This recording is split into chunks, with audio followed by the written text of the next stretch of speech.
Julien Diani à l'entrée de la surface pour Samuel Essende et c'est bien fait cette petite passe. Dos jeu c'est compliqué, ça va revenir pour Samuel Loric. Le centre pour un Avranchiné, Marvin Béliard qui peut se retourner. Marvin Béliard peut-être pour enchaîner à la frappe.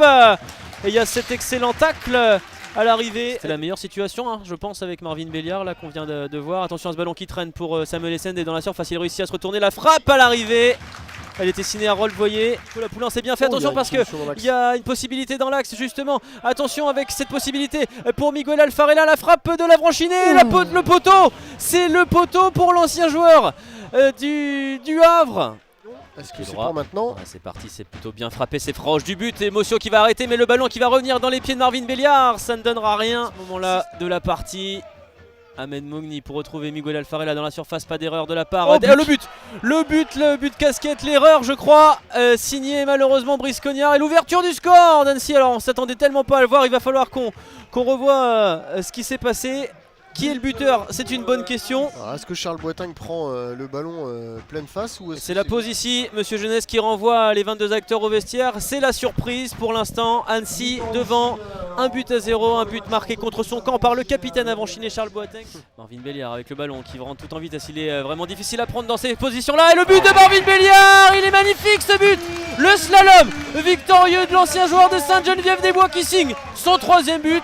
Et revoilà l'US Avranches à hauteur, un but partout Régis. Ouais, il leur fallait ça, un exploit personnel là, de Marvin Béliard. Et de Jonathan Rue qui a de l'avance, l'ancien buteur du FC7 pour rentrer dans la surface à nouveau. Jordan Cassa, la frappe de Jordan Cassa. Il a réussi sa prise de balle, Azedine Ounaï, il a un de ses premiers ballons. La profondeur pour Marvin Béliard qui va se retrouver tout seul face à Mossio. Le but peut-être de Marvin Béliard, non finalement.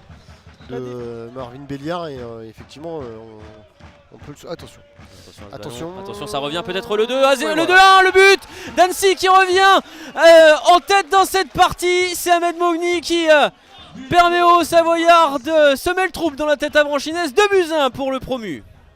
Mouata Zemzemi qui se retourne bien, Mouata Zemzemi, la frappe de Mouata Zemzemi finalement, ça ricoche, ça vient pour finalement la frappe. Oh là là, j'ai cru qu'elle allait prendre le chemin des filets celle-là, cette frappe de Julien Diani. Pour venir essayer de consolider un petit peu le milieu de terrain. Attention, l'action Annecy, et peut-être qu'il va y avoir un penalty. Penalty pour Annecy. Ouais, celle-là, vous l'avez vu Régis, elle est assez nette. C'est Miguel Alfarella encore une fois je crois. En tout cas l'opportunité est belle pour Annecy de prendre 2 buts d'avance. Et c'est transformé, le FC Annecy qui réussit à marquer le but du 3-1. Ça va forcément leur faire du bien. Est-ce que ça va être terminé pour Avranches? Ça va être compliqué en tout cas. Et le...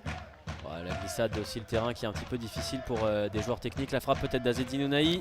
C'est repoussé par Mossio. C'est bien fait, c'est terminé. Ici, il n'y aura pas de dernier changement. La victoire du FC Annecy chez le 3e Avranches, c'est l'une des surprises, mais c'est l'une des grandes performances. La première victoire de la saison du promu et elle est méritée.